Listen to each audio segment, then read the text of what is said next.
Hello, hello, and welcome to the Alliance Live Show.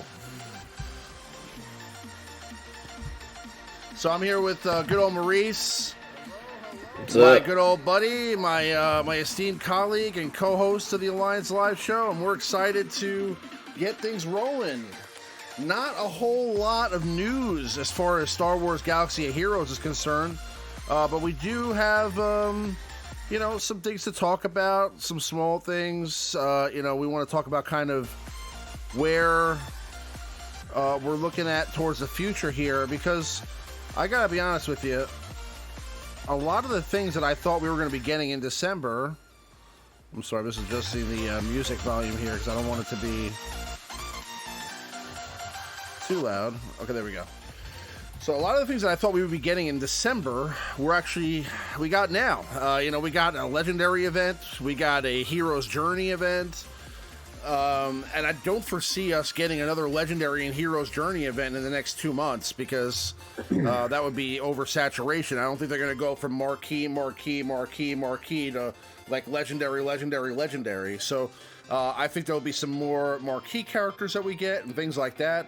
But I tend to think, and this is just my opinion, that over the last couple of years, pretty much since the beginning of the game, they've given us some sort of major game mode update leading into the end of the year or beginning of the next year.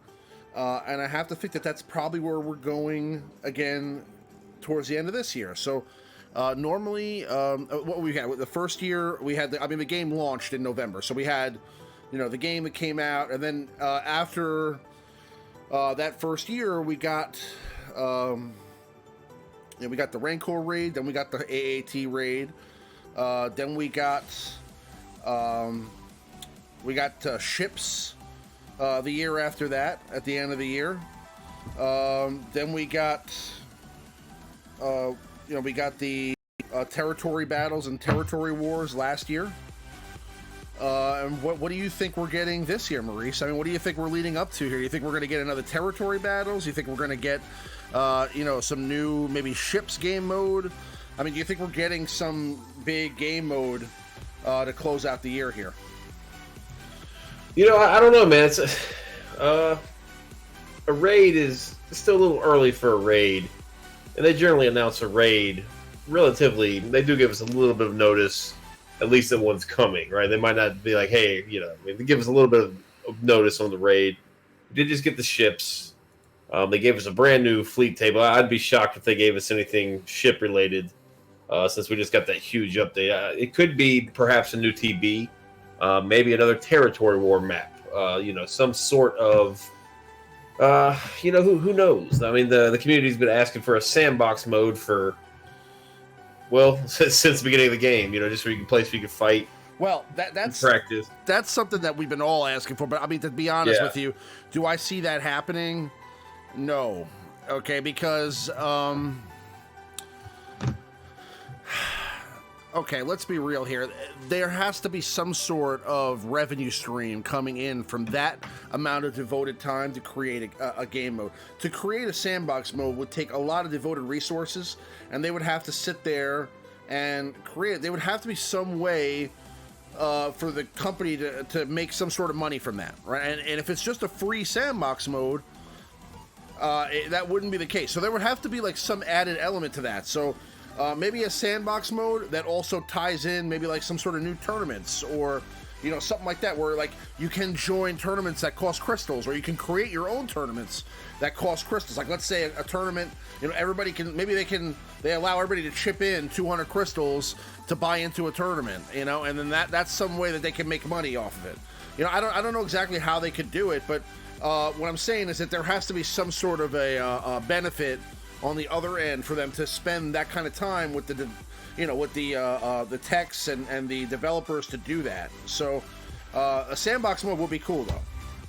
Well, tournaments are realistic, because we did have those in the past.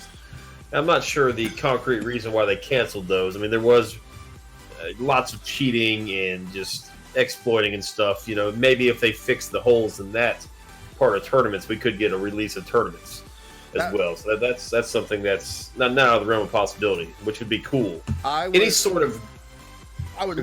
love tournaments. I would love it.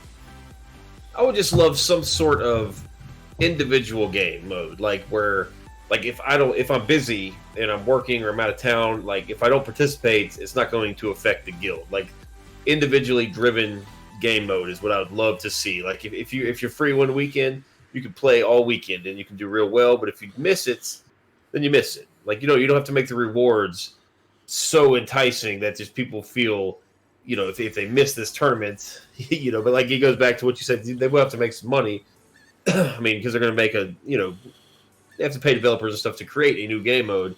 So it'd have to be some sort of push, but just like, even just if it's like you get some raid boxes, like a weekend tournament where you just get some raid gear, you get maybe a chance at some Gear 12 Plus gear, just little simple rewards, keep people playing, give them something to do.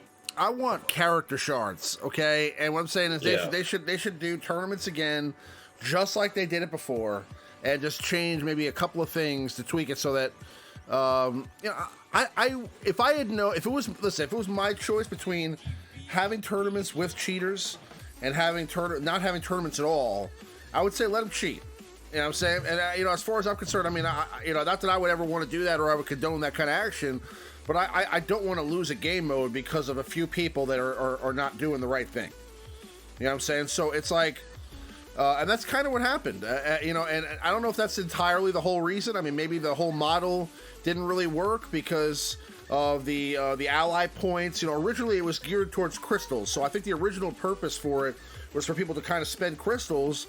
But it got to the point where they were really expensive. That first Short Trooper tournament, I spent between $400 and $500 to get Short Trooper. So I mean, it was actually more than I spent to get Revan, more than I spent to get an Erodium character. But it was fun. I mean, I had a lot of fun. It was a lot of money, but it was a lot of fun. Honestly, though, I think that they would have to revisit that again and kind of take a look at where the where it's profitable, but not like where. You're necessarily going to have to invest that much money to get to the top. But it was a good idea. Everybody had their own shards. The problem was you would look and see, and there were people that were literally winning battles, within seconds. I mean, there was no way they were getting the battles done in that amount of time. They were like auto-winning these battles. You know what I mean? So it was like they were just simulating victories, and it was like you'd see people just click points, and they would do it. Yeah, with like 1 Gear 10 Anakin and like 4 level 1 Jedi. Right. Just like cracking, like just beating the meta teams at the time.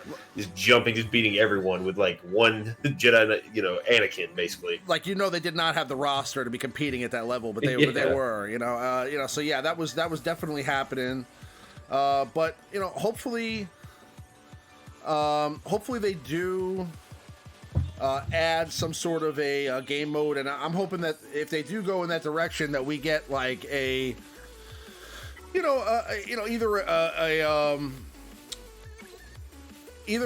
a tournament mode, or if it's going to be a guild related thing, I hope it's not a raid. I hope it's like I hope it's not another territory battles either. I hope it's some next evolution in guild versus guild that's not territory wars. Now, I know that's kind of vague, but what I mean by that is that Territory Wars, when they first announced it and it first came out, was supposed to be just the first iteration of what would be guild versus guild. And that's something that we've been asking for a long time, and now that it's come to fruition, a lot of people like Territory Wars, a lot of people hate Territory Wars. It's kind of a mixed thing. Some people like it because it's, it's competitive, but it's really the only major competitive thing in the game right now besides Arena, and other people don't really like it because it's kind of it consumes a lot of time, and also it's one of those things that can tear alliances apart if some of the guild mates want to be super competitive and some of them don't. So that a lot of the causes of stress out there for guilds stem from Territory Wars, and whether you desire to be a part of Territory Wars or a highly competitive guild or not. And that's why you see some of the higher end players kind of shift from guild to guild depending on what their player style is going to be. And there's nothing wrong with that. I mean, listen, you have to do what makes it fun for you. If you ultimately want to be part of a guild that's going for the top end, and the place you're at right now isn't doing that. You can't be faulted for that, but at the same time, people feel like they want to stay with a certain group of people, but they're kind of now obligated in order to receive the rewards that they want to be in a higher tier environment. So it's a little bit different, but I hope they introduce some sort of new aspect to Guild versus Guild that maybe can introduce maybe Guild versus Guild like tournaments. Maybe you end up not just fighting like just arena battles where you can pick.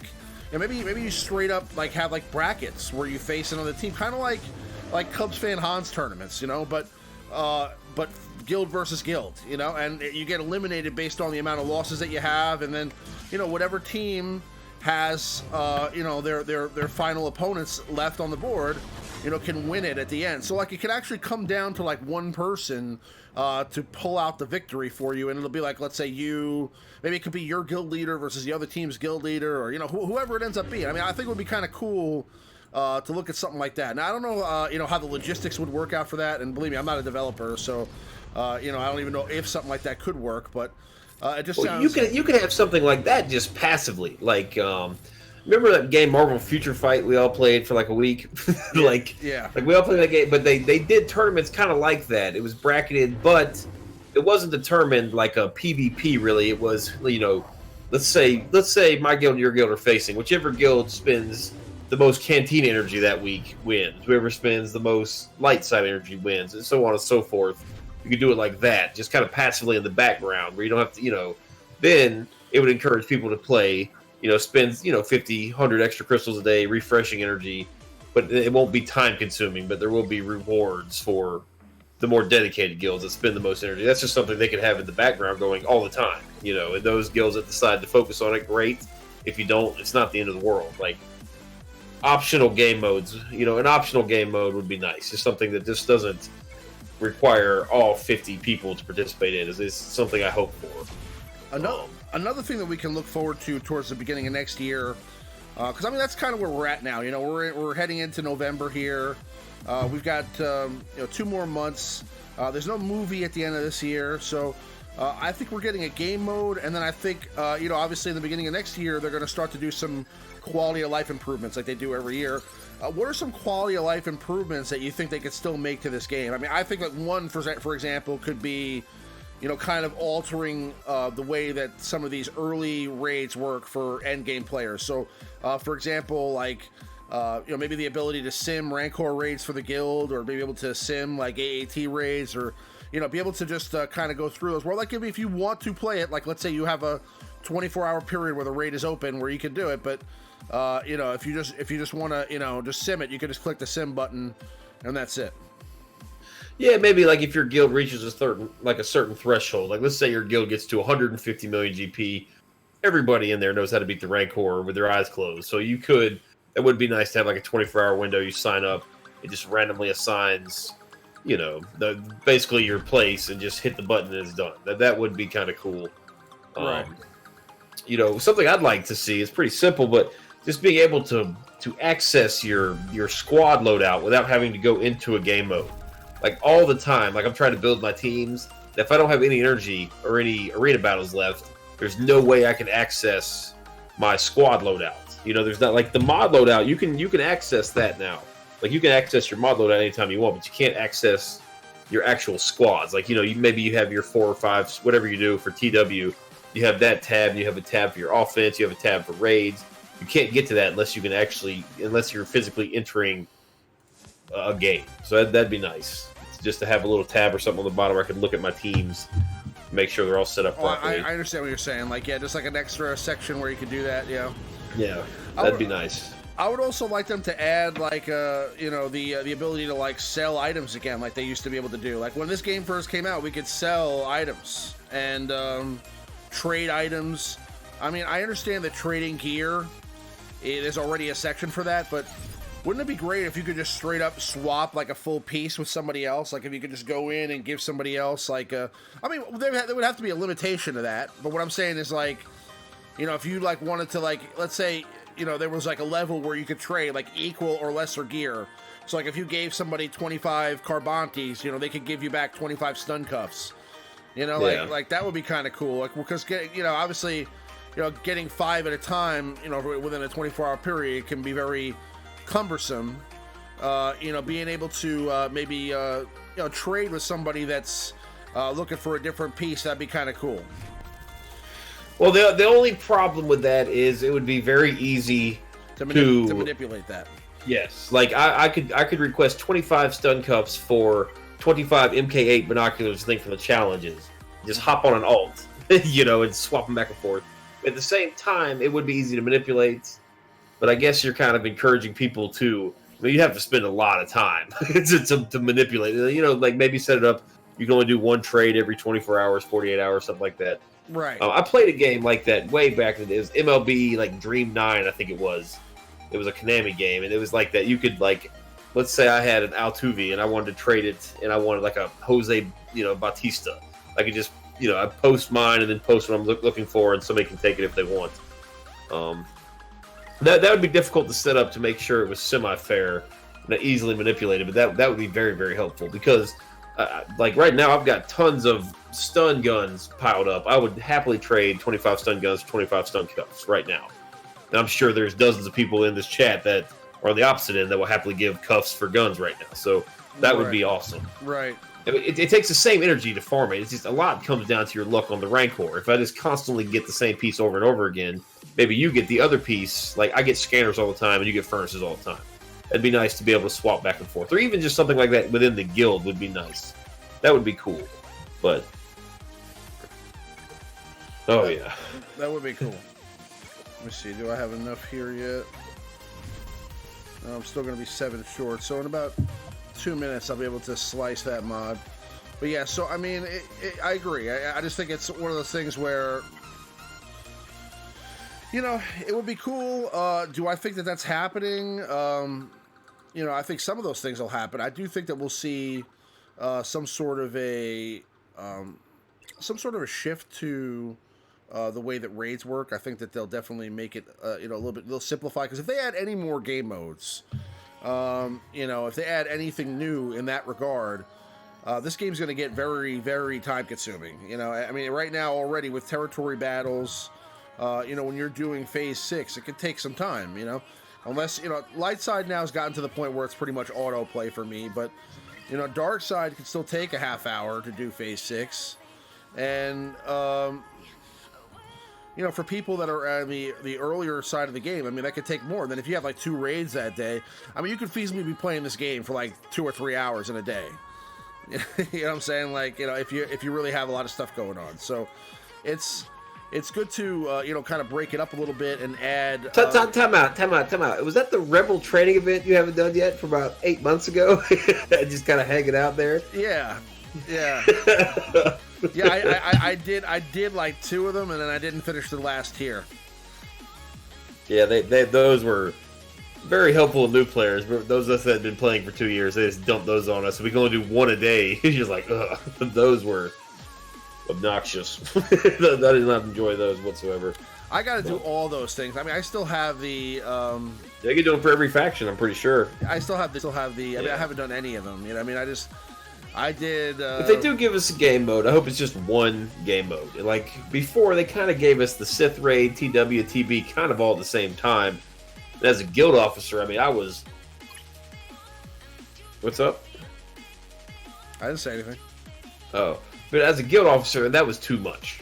That was way too much because you're trying to organize everything all at once.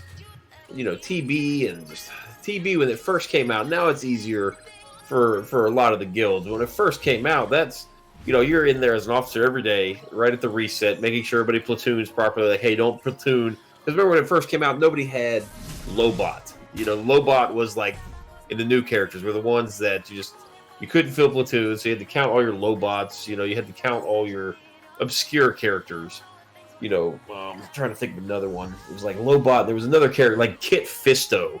Like characters like that, Jedi Knight Guardian, the bad characters nobody had. All of a sudden, it'd be day 6, and you need 15 Lobots, and then you got to sit in there. And long before these spreadsheets and these bots and all this stuff came out to help us, like you had to do it all by hand. You know, it took, the first few TBs were stressful.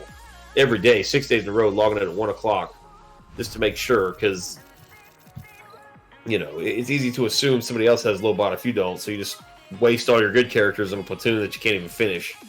It was a pain, and that's, we got all these characters now. Like I think we had Revan in a few of them. We've got all the Rose and the Holdos, all these Scoundrels, all these new characters. Revan was already platooned. Yeah, I'm pretty sure I platooned my Revan day 4, day 5. I might be making it up, but Basila's in there, Jolie's in there. You know, all these characters, these newer characters are in the Range Trooper. I see he's on screen now. He's on the dark side one, and that's still difficult. The ships is out of control. I think in P6 today we could fill 1 platoon. That's it, 1 of 6. All the rest of them include like Sith Fighter and Houndstooth and the new Millennium Falcon, and all these ships that nobody really has. Just making it tough to get these 6 of 6s, because if you don't have those platoon bonuses, I mean, you could have the best Rogue One team in the world. I mean, if you can't fill the platoons, it's still extremely difficult to beat that mission. Yeah. So. No, I agree. All right, let me see here. I'm gonna go Freya first. You always are you using Revan in Arena right now, or? Yes. Just because I'm tired of falling into the 40s with my little makeshift counter teams. Yeah. Like I could beat the Revans. I'm beating them pretty consistently with what I have. But my Revan team is by nowhere even close to as good as the rest of the Shard base. It's just it's still, I guess, is good enough to stop the Treyas for beating me. Like I think I'm running some junk, like 1 Zated Revan, Ezra, Kaden, GK, and I think Yoda. Like that is nowhere near close to the best composition to use. That's all I really have developed. I mean, I'm still working on Jolie. I guess my next Zeta is probably going to go to Jolie, and then I'll finish Revan, just because that does seem to be the most irritating. But from climbing wise, I'm finding I'm just using Revan, Grandmaster Yoda, GK, Ezra, and I just throw in Chewbacca. Climbing wise, I can beat just about anybody. It doesn't take the full 5 minutes of a traditional Jolie versus Jolie, you know, snooze fest. Like Chewbacca can get it done pretty quick. The crit immunity or no crit immunity, it doesn't matter. Yeah, so yeah, it's true. I mean, if you have the right mods on, that helps a lot too. Yeah. You know, I mean, you gotta be doing the right thing. But I mean, it definitely helps. I mean, so far I've been holding in Arena very well. I mean, I would, with a Treya team, I would drop sometimes into the 30s overnight if I wasn't paying attention. Whereas, like with this, I mean, I very rarely. I mean, for the first time, I left the top 10 last night, and today, I mean, I've been sitting at rank 8 all day, haven't moved. So, I mean, I think that most of the teams that are defeating me are other Revan teams.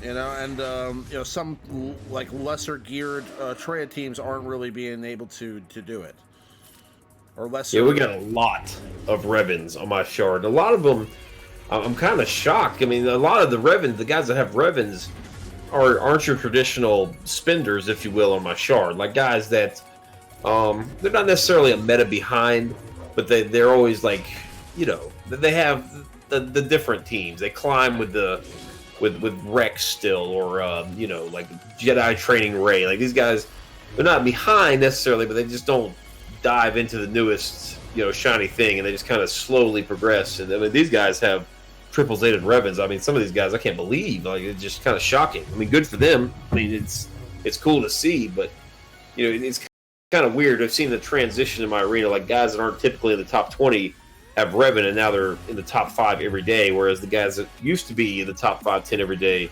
didn't get Revan, and they're kind of struggling a little bit. Like you see them, like there's a couple guys, and you know, within a few hours of my payout that are always at the top, and they couldn't crack the top 6 today because it was just Revan, all top 5.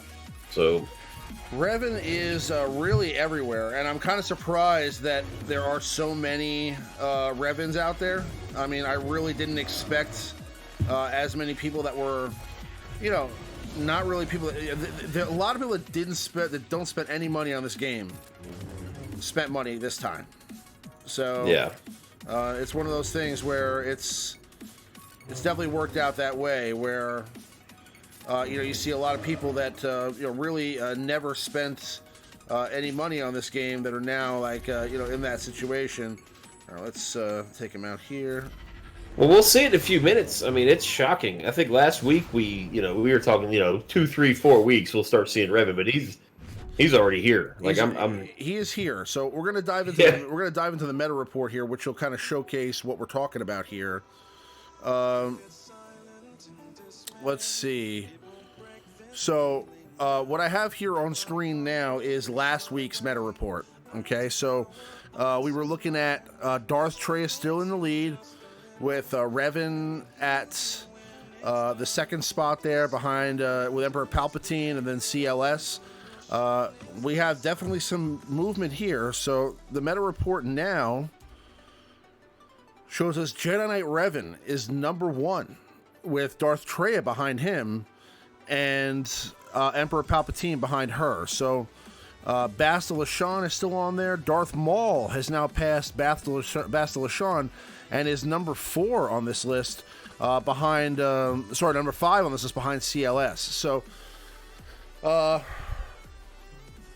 pretty crazy. So right now Revan is the number 1 leader at rank 1 in the game, and I did not expect to see that. I mean, so we're looking at 1884. He's actually by quite a large margin too, and I only could I can only imagine whether that's going to continue to grow over the next couple weeks as more people get their Revans to gear 12 and Zeta their Revans and things like that. I mean, there's still people I see on my shard that are in the 30s with like a 1 Zeta on there. They're still at gear 11 or gear 9.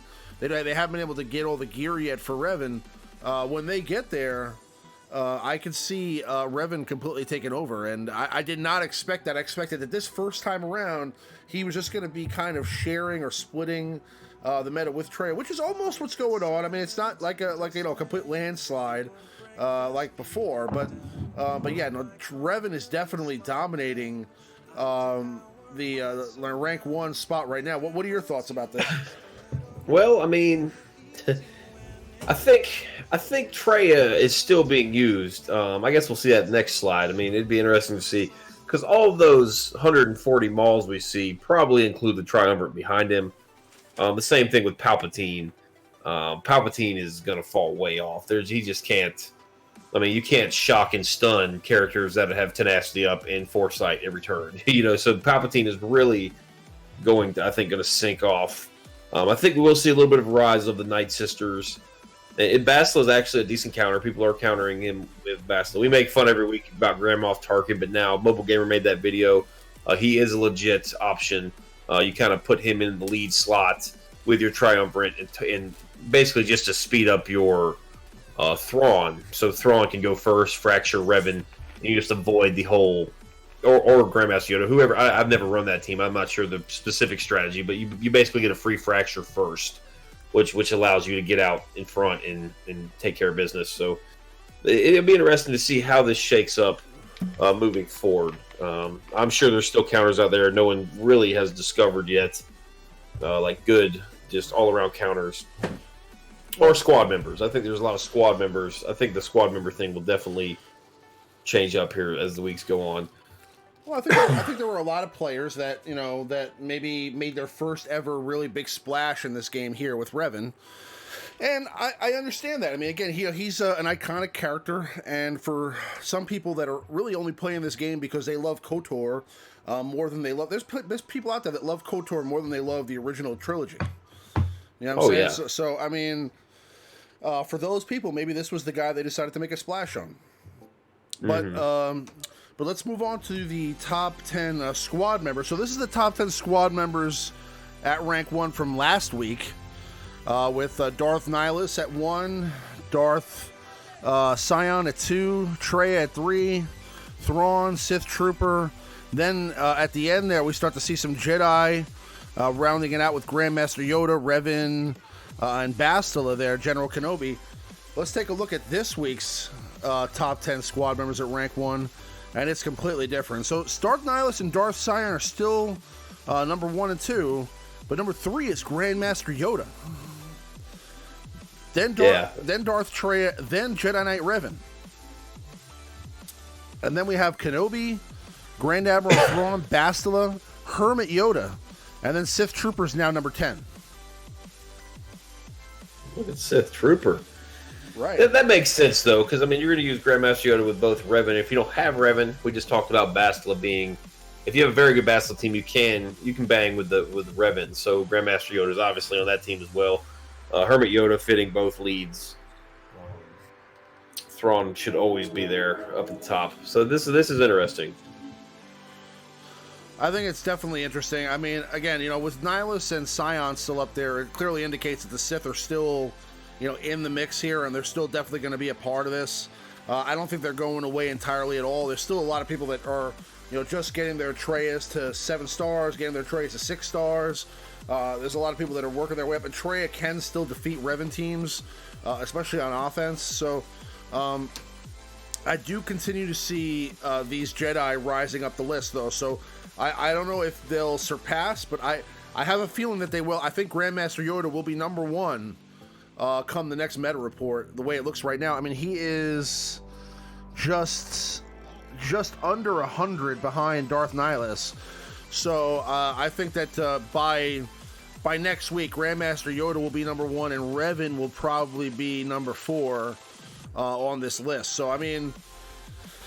I still think that the Sith, Sion, Nihilus, and Traya will be, the Triumvirate specifically, will be in the top 10, for the foreseeable future. But I think that they're going to continue to drop down the list a little bit as more and more people start to slide in their Jedi teams. Because there's a lot of people I know on my chart that are just getting their Revan into Arena, like today, tomorrow.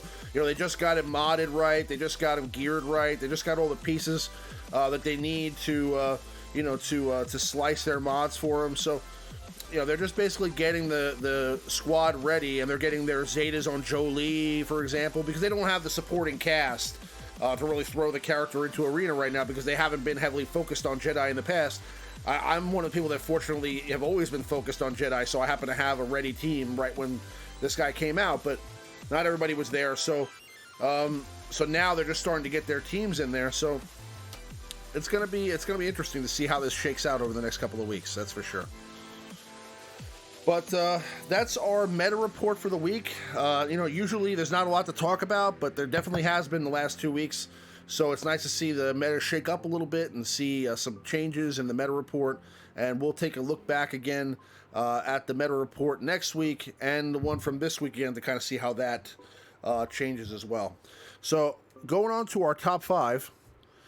This week we're doing top 5 Jedi Knight Revan counter teams. Okay, as you can see, Jedi Knight Revan is dominating the top of the arena. You can see this is a snapshot from my arena today, actually, and you can see that Revan is kind of taking a stranglehold. The meta report indicates that. We're going to go ahead and take a look at the top 5 teams that can counter Revan squads. Some of them you probably already know, and some of them are teams that you may have to work to get at some point. Again, some of these teams may not be teams you necessarily want to go out and make an investment in, but if you already have some of these characters, they're characters that you can slide into Arena to kind of get a win, so you can slide into the first place rank if you just want to get one victory, and then I'd immediately switch them out, back to a good defensive team so you don't drop into the hundreds overnight. But moving along to number 5. So what's our number 5 Revan counter team, Maurice? All right, number 5 and number 4 are going to be for the gurus of these particular factions. Number 5 is the droids. You can beat Revan with a highly modded, geared, just the real savvy droid players can beat it. And you will, the unfortunate part is you will need more than likely a Zeta T3 for that defensive penetration. This team can do it with BB-8, because BB-8 is really the safest bet to get out first against a Revan team is use BB-8. If you use all droids, they're all going to go first. You can kind of get the turn meter train rolling under an HK-47 lead. This team, like you just mentioned, these aren't teams necessarily that you should go out and chase.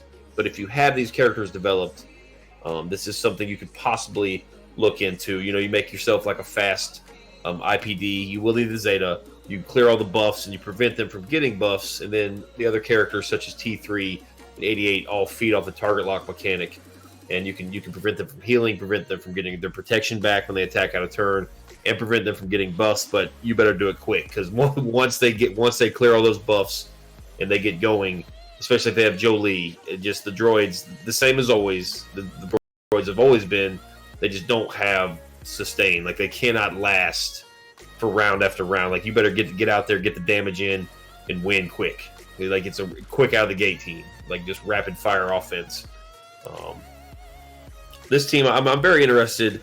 I tried a little bit on our test accounts with it, and I got some teams down, but I couldn't do it consistently. But I have seen a few guys, put out a bunch of videos, a lot of chatter and stuff on the Discords about how to use this team. I just don't personally have the characters developed in my account. You could definitely slide in any droid at number 5 there. I mean, somebody mentions here, Piano John mentions BB-8. I just threw L3 in there because there's no tank on this team. But you don't need to have a tank. You definitely can slide BB-8 in there, or R2, or you want to try around different combinations. It's really going to depend upon how you mod the squad and how well modded the opponent is, right? So, yes. Like, you're gonna have a very difficult time getting through these super tanky teams of Jolie with this comp. There's just not enough damage. Like, 88 basically has to kill everybody, and then you have to cross your fingers that somebody's focused IPD and he gets to blow somebody up. So, exactly. Yeah. Again, guys, these are teams. If you have these characters, go for it. But these are teams. These are heavy. You need heavy investment in 5 and 4 here. So just keep that in mind when you're looking at this. So. Exactly. I mean, if you don't have them modded correctly, and they're also very situational, you may not be able to accomplish it. But these are teams that can win under the right circumstances. So moving along to our number 4 Jedi Knight Revan counter team, we have the Ewoks. So as showcased on day 1 of Revan, the Ewoks can defeat a Revan team. Again, that was that video that was very popular that day, though, was showcasing an Ewok team that was much better modded than that Revan team was. So again, you're going to have the team modded correctly and put the right components around there. But with the revive from Ewok Elder and with the term meter that kind of goes around with the Ewoks, I still think the Ewoks have one of the best synergies of any faction in this game. And they're a little bit lacking in damage, but overall, they're one of the best synergies out there. So if you can get the right mods on the team, and you're facing against a team that has, that doesn't have God mods, you could definitely pull off a victory against a Revan team with the Ewoks. What are your thoughts? Well, I mean, I just mentioned BB-8 being the surefire way to go first, and if you do have very, very good mod, you can actually get Paplu out first because of his unique Don't Hold Back. It does give Paplu 25% speed when he doesn't have taunt.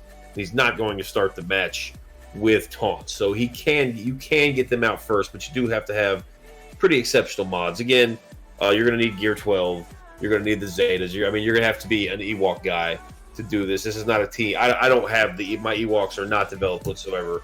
This isn't a team. Like, I looked at it, it looked cool. When I looked at the gear and looked at the Zetas needed, it's just not something feasible. If you guys do have the Ewoks developed, this would be a great team to work on. You might not be able to bang with the very high-end Revens in your arena, but in TW, not all 50 or however many Revens they have, not all of those teams are going to be like exceptionally modded. So you could probably get in there and pick off some of the lower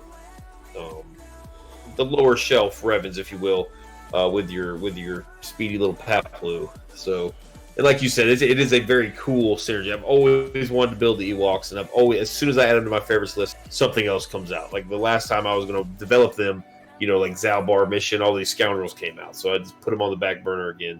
One day I'll get to them. They do look really, really fun. They're a lot of fun, and they're a team you may want to work on for the future. I mean, obviously right now there may be other priorities, being that there's so many other characters that are out.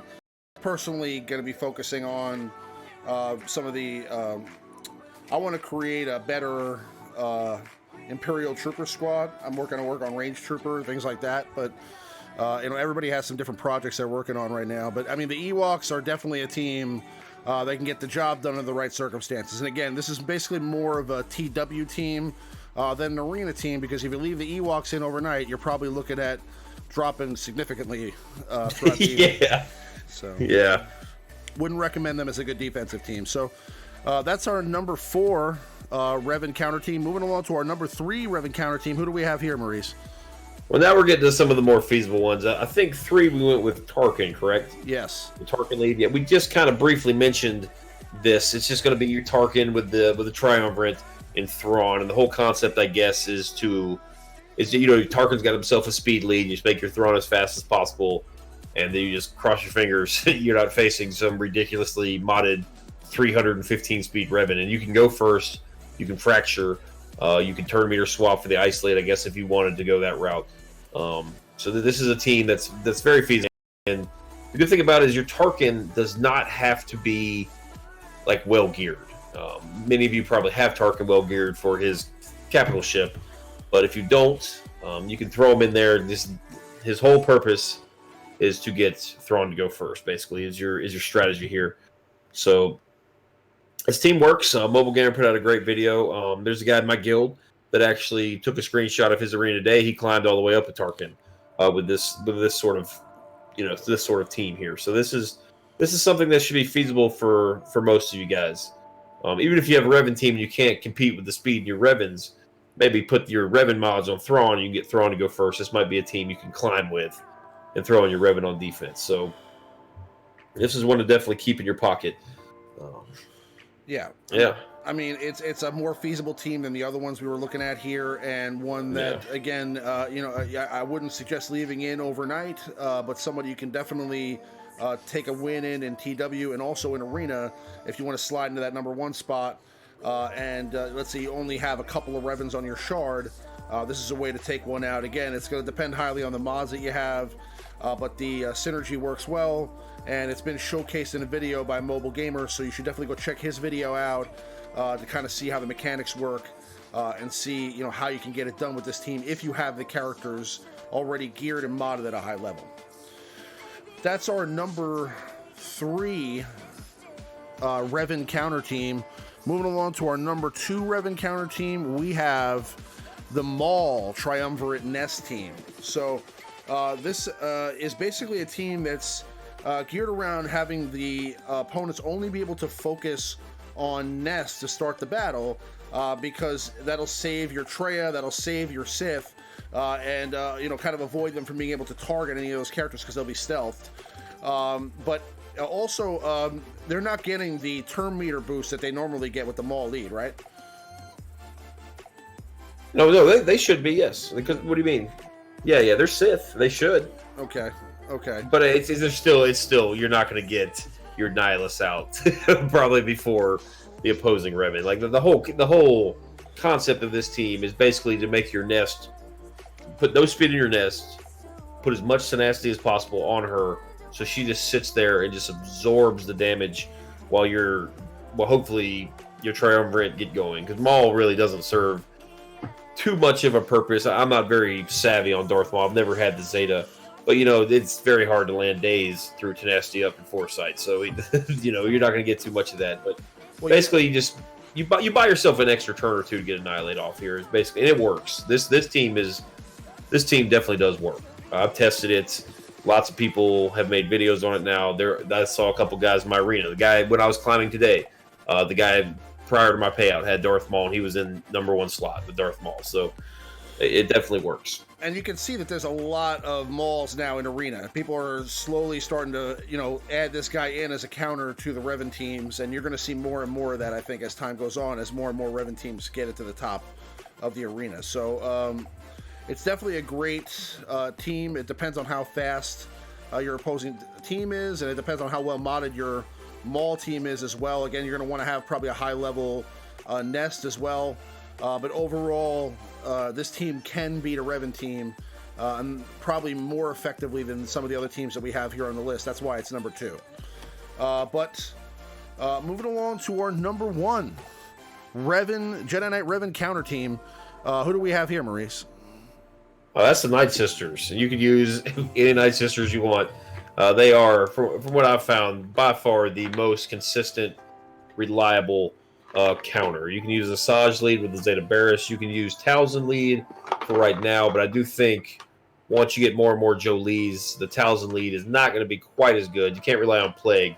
If the opposing team happens to kill your Spirit or your Asajj, great. I mean, then you have some offense coming off, out of the grave, if you will. But chances are they're going to take out Daka first, and so you got like a reviving Daka that does 300 damage.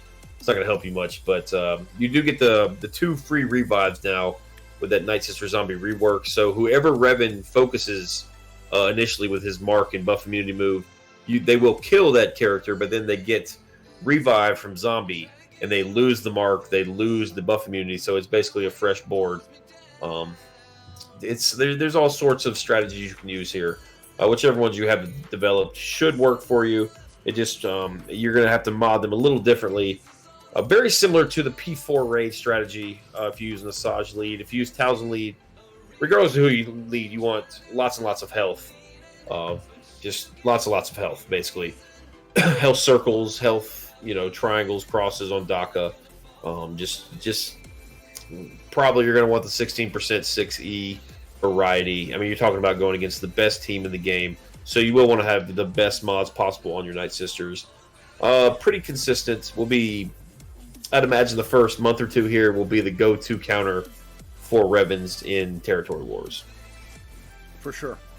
Yeah. I mean, the Night Sisters add, an ability to revive their, sticking plague, and on top of that, with the Night Sister squads, you can, with an Asajj lead, stack up a lot of, bonus turn meter and things like that. And one of the main reasons that this squad is probably the best on top of that is because you can still sustain a pretty good defense with this team as well. So, even though you're not going to be able to hold as well as, let's say, a Revan team or a Traya team, you're not going to drop into the hundreds with this team. They're still going to be teams that lose to you, trying to battle you against a well-modded, well-geared Night Sister team. So a Night Sister team is still very much in the meta, and I think they will be forever, because they're just kind of a counter to everything out there, and that holds true here against the Revan squads as well. So this is a great team to use to battle Revan squads in Territory Wars, and a great team to use to battle Revan squads in Arena. And if you're kind of held to a situation where you don't necessarily have, a great enough Sith team to take down a Revan team, this is a great alternative. But we don't have an honorable mention this week, so that's our top 5 Jedi Knight Revan counter teams. And if you guys like that, please do like the video, and also do subscribe to the channel if you have not done that yet. Please smash that button. We're going to go ahead and go back to some gameplay here, and we're going to take some of the questions that have been asked throughout the stream so far. So if you guys have any topics you want to discuss, or any questions that you'd like answered on the stream, now is the time. I'm going to do some Revan versus Revan battles here, so you guys can see kind of what that looks like. But what's our first question, Maurice? All right, let's see. We got one from Jay Swizzy Swole. Did anybody get the rewards for that or the Miss TB? This was kind of in context what we were talking about just randomly in the chat here. Apparently there was a lot of people didn't get the rewards for P5 and P6 of Territory Wars. I saw it earlier. Let me see if I can pull the post up there. That was addressed here in the forums. 1025 update. SB Crumb did say server update notes crediting players who didn't receive the rewards for the Phase 5 and 6 special missions, light side TB. So this 0930. So this was, I guess, I guess it says 9/30/18, even though it's 10. I don't know what 39. I don't know what that number is, but basically they've acknowledged that that was an issue, and I guess they're compensating the players as we speak. Let's see. Next question comes from Master KT. What characters and squads are you guys focusing on now post Revan? What are you working on now? Well, my next team that I want to work on is really I want to improve. Well, I want to improve my my Imperial Trooper squad. And what I mean by that is I'm a huge fan of Range Trooper. And now that I'm done, you know, me and Maurice were talking about this a while ago. Now that I'm done with farming these characters from the Knights of the Old Republic, and I have, you know, Zalbar and Mission pretty much almost done. They're both Gear 11, about to be Gear 12. So once I finish them, my next objective will be to gear and level up my Range Trooper and the rest of those characters there. So I'll probably level up. I mean, I already have a high level Death Trooper. He's been one of my favorite characters in the game since he's been in the game. But I mean, I'm going to probably focus a little bit more on some of the Imperial troopers like Snow Trooper and some characters that I haven't necessarily really put too much time into, and try to see if I can get them to the point where you know, I can have a better Imperial Trooper squad, because they're a great counter to a lot of teams, especially in territory wars.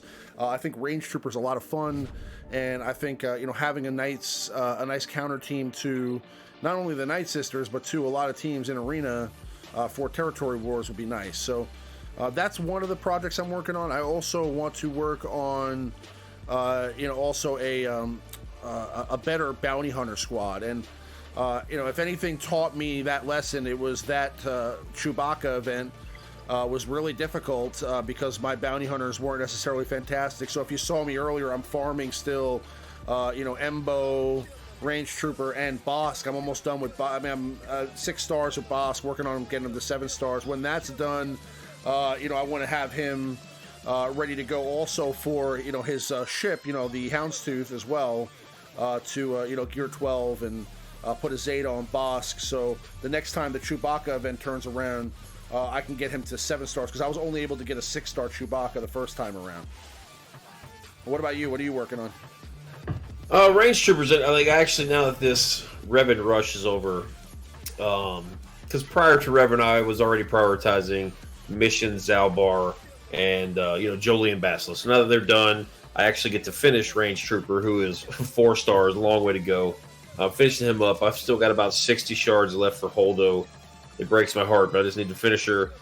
But I'm probably going to stop with about 40 to go, because there is that one of those bounty hunter events, you know, like, you know, each tier, like the very first one we got, you can get like Wampa or IPD in the 6th and 7th tier. This one you can't actually get Holdo from, so I'll probably finish her up through there. And then just, you know, I'm going after Vandor Chewie. He's the last one I really need for that prepared team. Already got the Zeta on him, got the piece for him when it gets to 7-star, take him to Gear 12, and just that's really about it. I don't. I want to do Embo, but I don't, just because he's going to take so long. I already have a bounty hunter team I'm already working on. That's really about it. Just kind of picking up the odds and ends. I still need 30 shards for Rose Tico. Just kind of. That's my 3 light side energy nodes a day. This is Rose Tico 3 times. I'll get her done in, you know, 4 months. It's doing that, but just not really. It's making it difficult to do my 600s, as I kind of just have to waste a refresh on Cantina, you know, just to get it done. But we'll see. I'm sure there'll be plenty for me to farm soon. So I don't know. Just I'm trying to really focus and not just spam. I don't know. I don't need empty GP, so I'm really just trying to focus on characters I want to develop. Well, for some of you that know my love for Visas Mar, I'm also trying to work on her. I know. You know, I've already put a Zeta on her and all that, but I still have her at Gear 8. You know, I've been having just a lot of other projects to work on, so I never got her done. So she's definitely somebody I'm going to finish up to here pretty soon. I just wanted to allocate a lot of my gear towards these Old Republic characters so that I could have that team ready. I did not know how difficult the event was, so I was pumping in gear to that team for a little while now to try to get them prepared for the event. You know, I had a feeling that we were getting a Revan event, just I didn't know it was going to be happening that soon. But there's a lot of other things I'd like to work on. I mean, obviously, there's definitely some guys here at the bottom of the roster that need some love. I need to fix my Night Sister zombie because now, since the rework, having a paper zombie is no longer the thing. I'd also like to get Wicked up there at some point to have a better Ewok team. But again, these are all kind of like long down the road things. I mean, I do have a Zeta on Bodhi Rook. So I should just gear that guy up at some point, even though it's a putrid thing to look at. Having a Zeta on the character would be kind of a waste to not have him at gear 12 at this point. So might as well do that and be the first guy to try to work out some sort of a meta team with Bodhi Rook. But yeah, I mean, that's really pretty much it. I mean, the majority of the characters that I really want to have, I have already. But other than that, just a few small minor projects that I'd like to work on. Over time, like I said, Visas and probably the Imperial Troopers, but probably Tusken Raider. Tusken Raider. Probably want to do Tusken Raider, yes. Tuskens are coming. Okay, I'm telling you, it's gonna happen. There's gonna be some solid Tusken teams that come on. We should do a roster review again too. Yeah, I want to do a roster review. But what's the next question? Next question comes from. Let's see. The Star Kai. Fellow Zai mates. Who do you guys think the next legendary character will be? It says C3PO followed by Jedi. I guess maybe he means Jedi Luke. I'm not sure. I thought we would get something from the Han Solo movie. Because they put out the pack, like, here's all these characters, here's a big bundle for these characters, and it turns out that basically you just need them for the smuggler event. I don't know if we're getting a legendary Han movie character. Do you think we're getting one? At this point, I don't think so anymore. I mean, I did think so, but now that they've given us a Chewbacca legendary event, and they've had the Scoundrels be the faction that you need for that. I think that was the event that we're getting. I don't think we're getting Dryden Voss or Beckett or anything like that. I think that they're going to move on now. I think that we'll see characters from the First Order before we see that, and that's kind of cool too. So, I mean, we'll have to wait and see how that works out. But I think eventually we'll get. Snoke and Hux and some of those characters in the game, probably before we see any more characters from the Solo movie. They got to go with what's hot. I think that we'll also see some characters from this Resistance show that Disney's doing now, and then as they line up for next year's live action show, The Mandalorian, we'll get some characters from that as well. Well, we do have we got the 4 bounty hunter ships now. And then we also have 4 Sith ships now. Mm-hmm. Say that 10 times fast. so that you could maybe we could get like a legendary ship event. We haven't had one for an actual ship. We've had one for the Chimera, but not for an actual ship. So that's a possibility. Maybe we get maybe we get some sort of a separatist ship. Yeah. Maybe we get Malik and the and like a capital ship from Malik. That would be kind of cool. I still think that they're going to give us some sort of KOTOR character for next year. But I don't know. It seems like it'd be kind of early to do that now. Maybe now that we have Chewie, we could get the Falcon. Maybe we could get the. Maybe we get Grievous's Malevolence. If he ever gets a rework, maybe we could get Luke Skywalker's Luke Skywalker's X-Wing.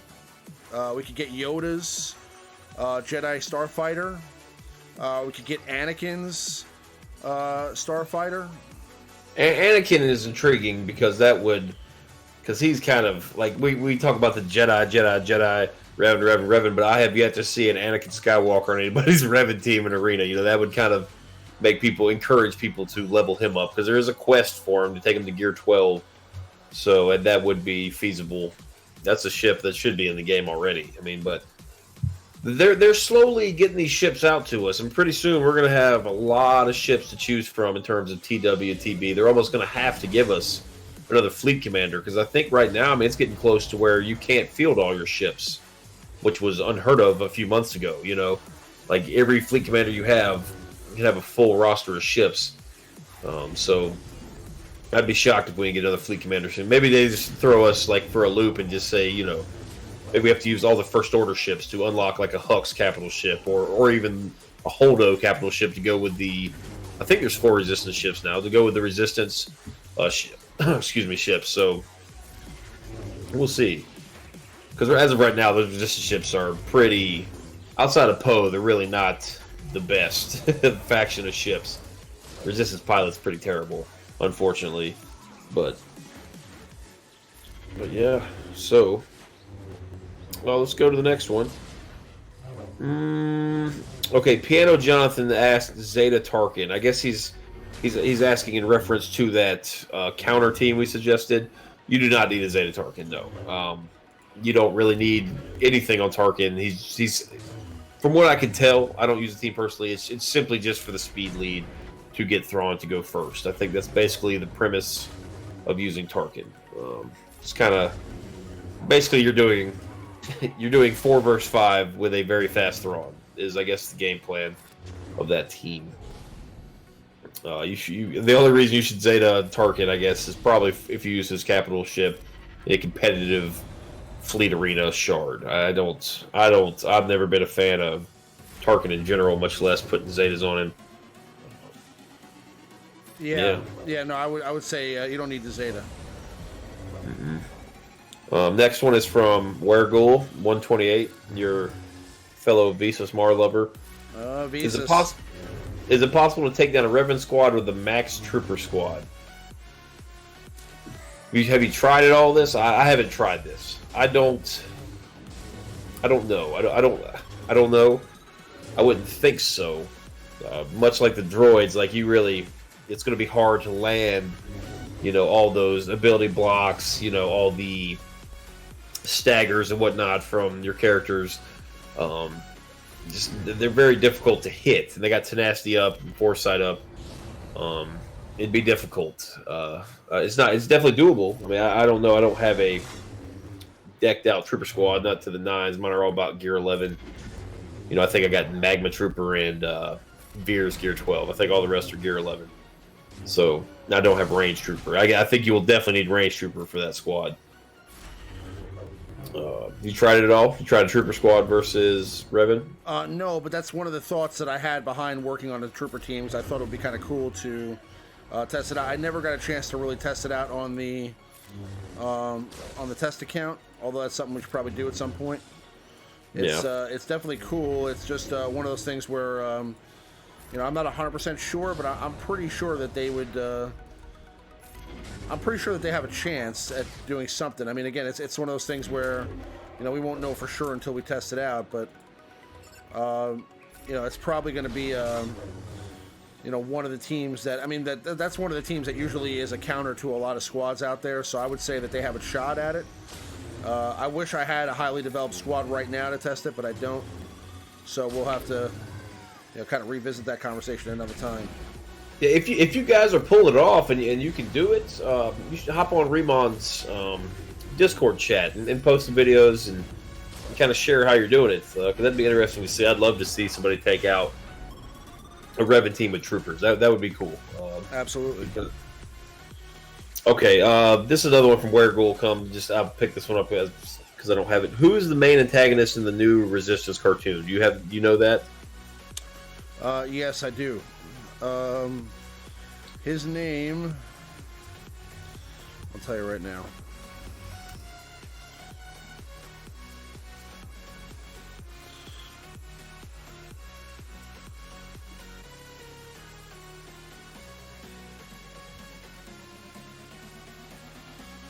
His name is, I don't remember offhand, but his name was, let's take a look here. It looks like the series. His name is Kazuda Xiono. Yeah. Yeah. He's a pilot, and you know, some of the main characters on there are, you know, characters from the movie. So, you know, Leia's in there, Poe Dameron's Poe's definitely in there, yeah.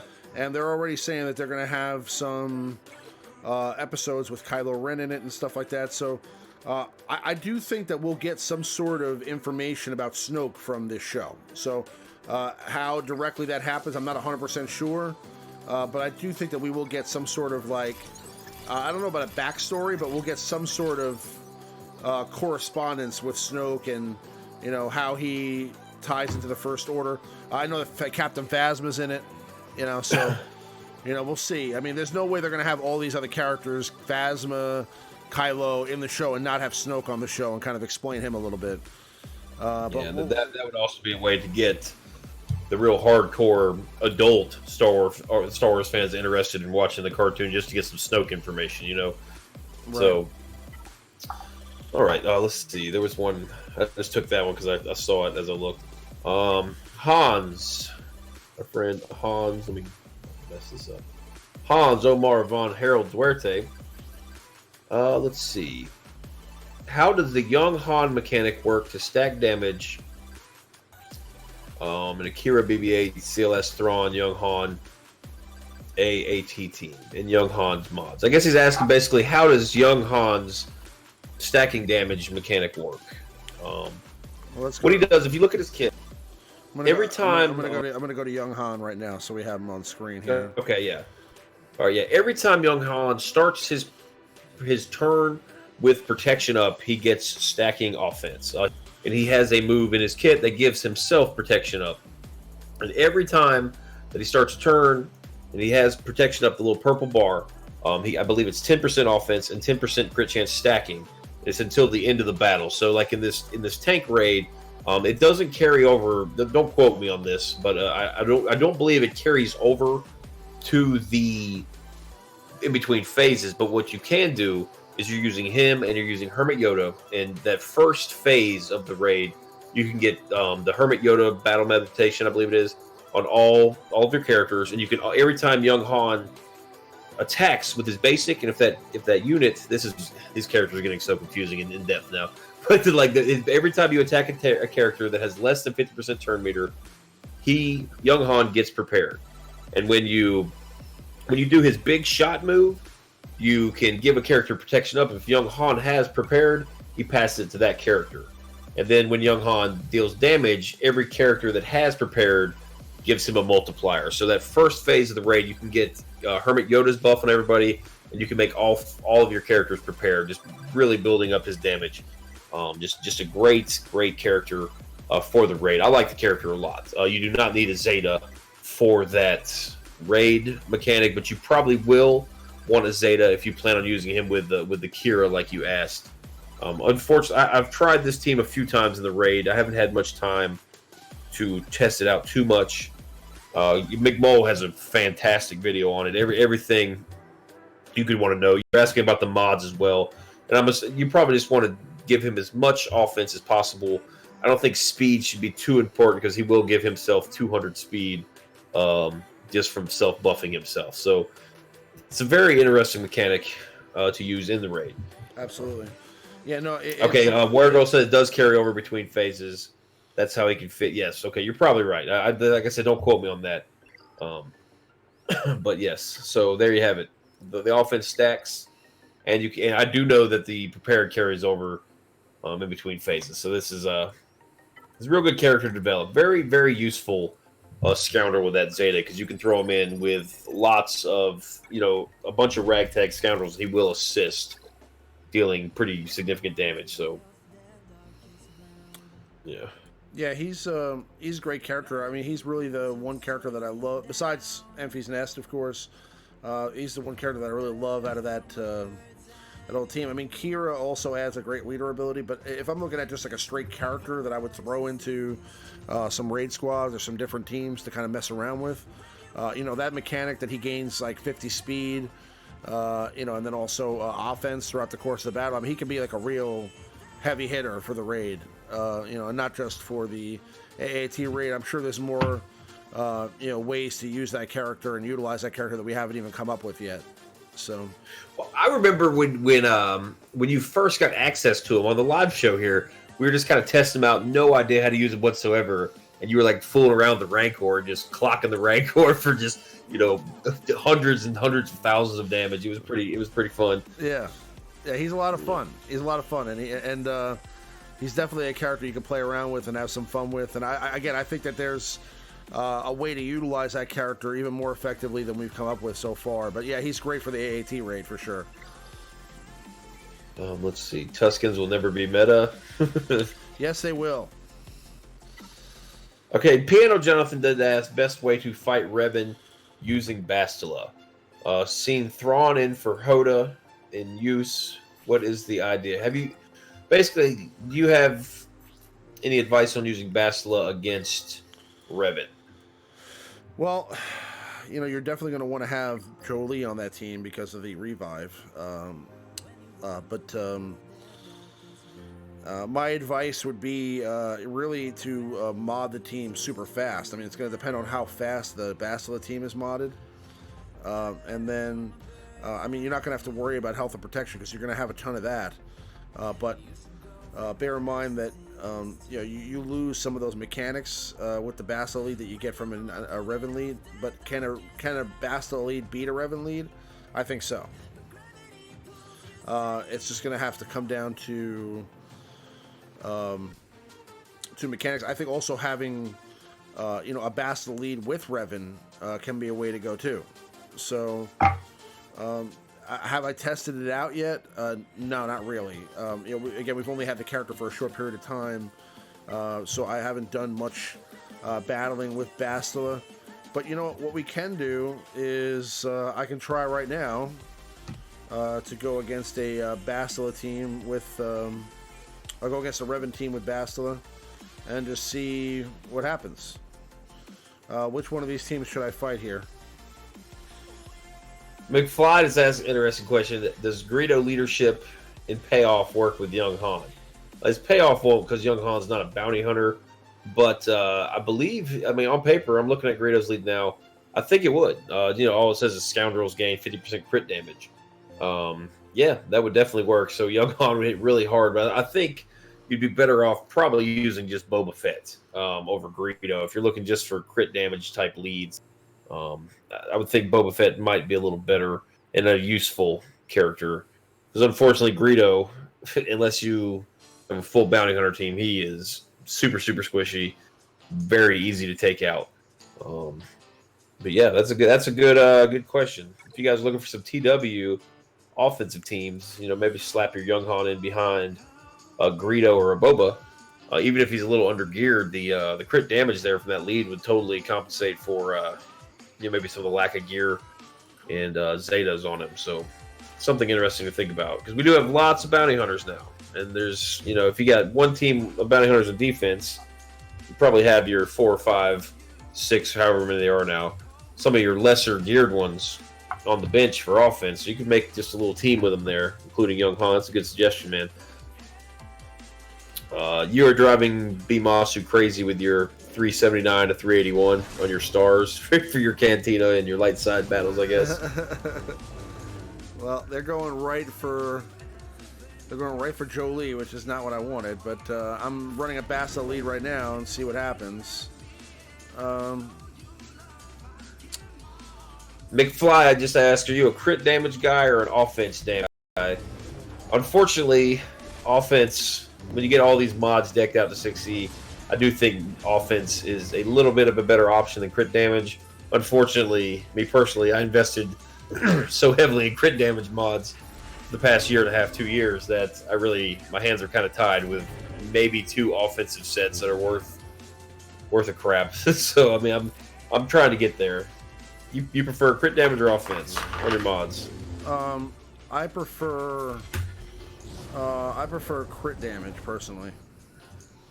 Yeah, there are some great tables out there. I don't have any handy to show, but basically just does all the math for you, and you can see where crit damage and offense and crit chance and even speed, they all kind of level out and what you should use when. But unfortunately, I'm still kind of learning that, trying to get a good grasp of that aspect of the game. Excuse me. Before I give like sound advice, I don't want to like direct somebody. I need to do a little more research on that and experimentation. But yeah, I think that's about it for the questions. If I missed some, guys, just post them real quick here. You guys were real chatty tonight in the chat, which is great. But I will miss some questions from time to time. I'm trying to do this right now. I'm not doing too well, to be honest with you. There's just that revive is too much, and they have a lot of offense too, which. Oh, they got your Jolie, yeah. Well, that's the first thing they went for was Jolie. Yeah, Nathaniel Morgan, I saw a table. Yeah, it does seem. If I'm just spitballing and just kind of, it seemed like if you had like less than 80% crit damage on a character, that offense was almost better. That sounds ridiculous, 80% crit chance, but you got to think about all these crit chance leads now, especially in TW. All your scoundrels are going to have an extra 20% crit damage or crit chance, and even under Akira, I mean, if you're using Akira lead on defense or offense in TW.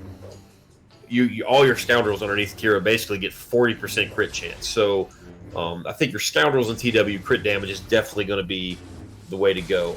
But in an arena setting, regardless of whatever the tables say, I mean we're watching a battle here. I mean everybody has crit immunity. Treya, who is arguably the other meta leader, has crit avoidance in her kit. So I mean you're almost going to want to use offense in arena. Just for that reason, it's very difficult to crit, so you're not going to benefit much from the crit damage. But yeah, that was disappointing. But first mod to 6E, McFly asks. Well, what do you suggest as a first mod to 6E? I'd say the arrow mod with speed, because it gives you 2 additional speed guaranteed, and it increases all the stats there. Also, the offense square mod is not bad either. I mean, obviously you want to have a speed secondary, but adding 3% offense basically and adding 2 speed guaranteed is pretty good. I'm not as huge on defense percentage, but protection also would help you out a lot as well. So I'd say that circle mod might be a nice addition also. So. If I was going what order, I'd say the arrow mod, then the square, and then the circle. Well, that's actually what I did. I was kind of unsure which direction to go, so I just took my very, very best speed arrows up, just because I know I'd always need those. I think if you like the PvE content of the game, nice safe investments are your crit damage primary triangles with higher speed and offense, or your offense primary crosses with high offense. Those are always going to be very useful for any raid comp. Anyone that includes Wampa. We just talked about Young Han. He would benefit greatly from that. And then even like a character like Chewbacca in Arena, that you basically just get all your damage from him assisting. He could benefit from the offense arrow. Raid Han. Any Snow Trooper. We talked about the Imperial Troopers earlier. Snow Trooper is a character that would benefit from an offense cross mod. Just in health, I think health circle primaries, if you have some circles with very good speed, you will want some of those 16% health primaries floating around as nice options to use, especially Knights. We talked about Night Sisters earlier. They'll benefit greatly from circle mods. If you have a Zeta Barris health, it's those 16% health primaries on Barris. With a Zeta, that's nasty. She's real difficult to take down. So, agreed. Yeah, crit damage primary, on Triangle mod. Yes, it's only 36 to 42%. Yes, but it's a nice, safe investment that you're always going to need that mod. It's not very much, no. It's a safe choice. Yeah, safe choice. And then, of course, if you have any mods with 20 plus speed on them, those are probably also a safe bet to take up to 6E. I mean, I just didn't want to, I don't know. I'm not sure your GP or where you're at in the game. You know, I don't want to.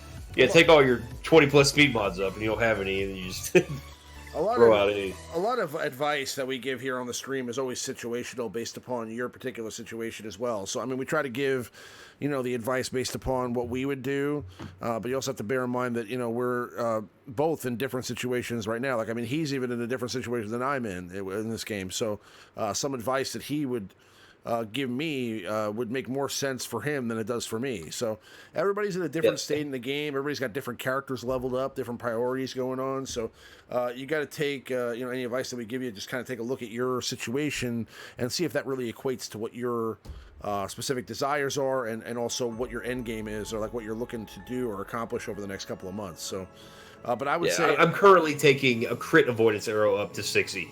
I have a really good crit avoidance arrow for a tank. That is not advice I would ever suggest to somebody. That's just something weird I'm trying out. But yeah. All right. Let's do this. Let's get this last one done. The Cantina battle. The Cantina battle. We're doing it. There you go. This is for you, Bimasu. We're just gonna get this done for you, Bimasu. Here, this is. It's probably like really early in the game too, like one that I just missed. Geonosian soldier.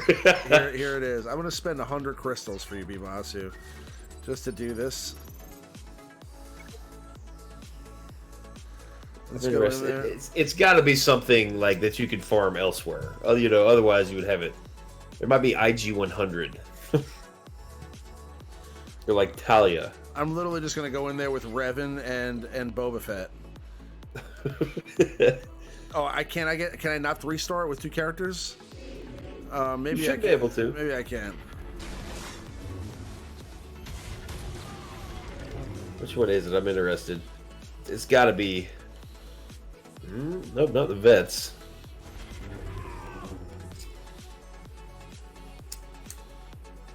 Biggs. Is it Biggs? I can't really see. I got the Alliance logo over here. We'll see in a second. It's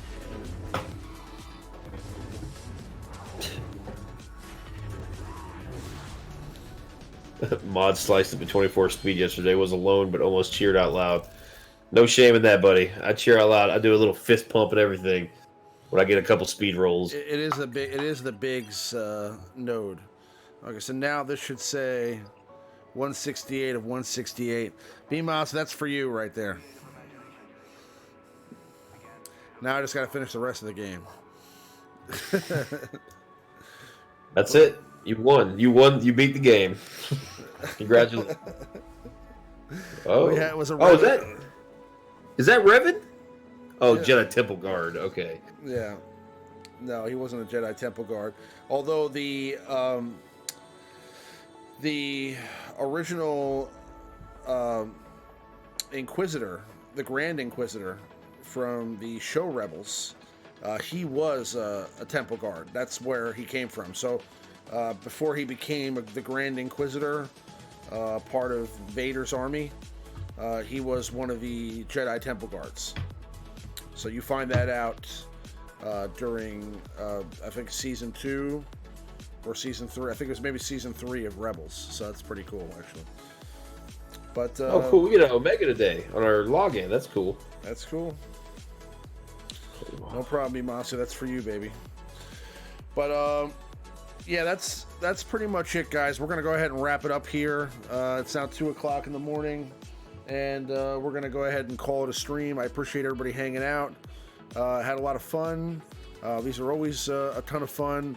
Now you should check out Maurice and Team Money's stream on Tuesday night on the Operation Metaverse channel. Go over to their channel and just take it out. I believe it's at 9:30 Eastern time. Yeah, correct. On Tuesdays. On Tuesdays, and they're going to be streaming some interesting stuff. I'm sure by then maybe we'll get some more info on an update maybe this week. I mean, usually the middle of the week is around the time when they release that stuff. So we'll see. It's been awfully quiet, man. I think something big is coming. Let everybody simmer down from Revan a little bit, and then they're just gonna give us something else here soon. So sure. But we'll have to see. Either way, I'll definitely have some stuff coming up this week. So check that stuff out. Stay tuned. If you have a need to join an alliance, or you're looking for a great place to be, the Alliance is a great place to be. Go to the ALLIDNCEgaming.com and follow instructions to our Discord to join one of the plus fantastic guilds that we have in the community. And then we also have some great content on the ALLIANCEgaming.com as well from other members of the Alliance. But also, if you guys have not already joined my Discord, there is a link in the description to this video to click on to join my Discord. You can get to chat with me there, and also announcements on when my videos go live and things like that. So a lot of great banter in there, a lot of great chatter. But I appreciate everybody hanging out with us late tonight. We'll look forward to seeing you guys next Sunday on live show number 71. But may the force be with you guys, and we'll see you on the next one. Peace out, guys. Good night.